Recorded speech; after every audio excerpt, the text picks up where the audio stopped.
Bonjour à tous, aujourd'hui je vous propose de travailler sur Scratch et pour commencer je vais vous montrer comment on fait pour le télécharger. Donc je démarre un navigateur, moi j'utilise Firefox et je vous propose de passer par le site du collège, donc collège les Jacobins. Voilà, c'est le premier dans la liste, hein, c'est Sepia. Donc on y va, on arrive sur le site du collège. Alors, sur la page d'accueil, vous avez déjà un lien pour aller à la page de téléchargement, mais au cas où ce lien disparaîtrait, je passe par toutes les disciplines, ici, toutes les disciplines, je vais chercher Techno, et dans Technologie, je trouve des liens Scratch, MBlock, SketchUp.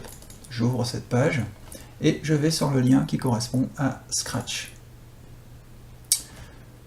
Pour installer Scratch, je vais déjà devoir installer Adobe Air. Donc moi je travaille sous Windows, donc si vous êtes sur Mac, vous prenez la version Mac, mais moi je vais prendre la version Windows. Donc je fais télécharger. Voilà, je vérifie toujours qu'il ne me propose pas de télécharger d'autres choses et je télécharge dès maintenant. Le téléchargement va bientôt commencer et je choisis d'enregistrer le fichier qui va se mettre ici dans ma barre de progression. Voilà, mon fichier téléchargé, la petite flèche est devenue bleue, donc je double-clique pour l'ouvrir et je lance l'installation. J'accepte les termes de la licence, j'accepte l'installation, l'installation se fait, l'installation est maintenant terminée concernant Adobe Air.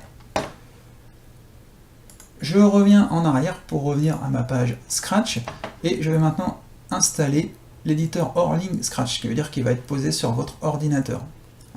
J'utilise toujours Windows, donc je choisis le téléchargement sous Windows et je clique sur télécharger.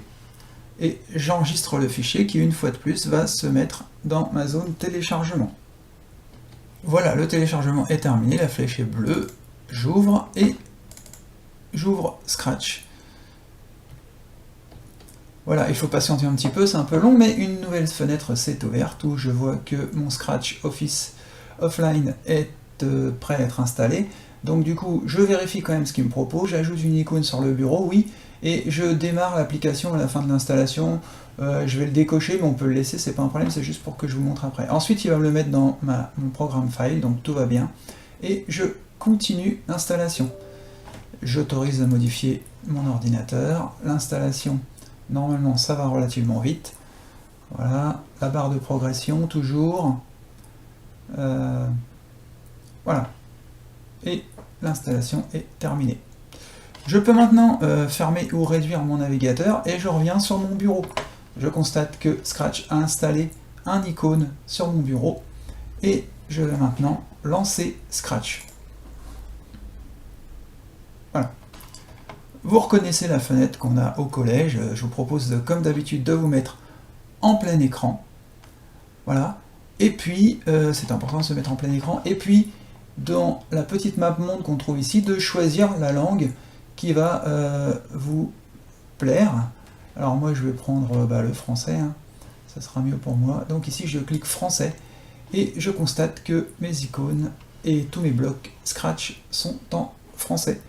Voilà, on est prêt à l'utiliser, il n'y a plus qu'à, et bien, ce sera l'objet d'une prochaine vidéo.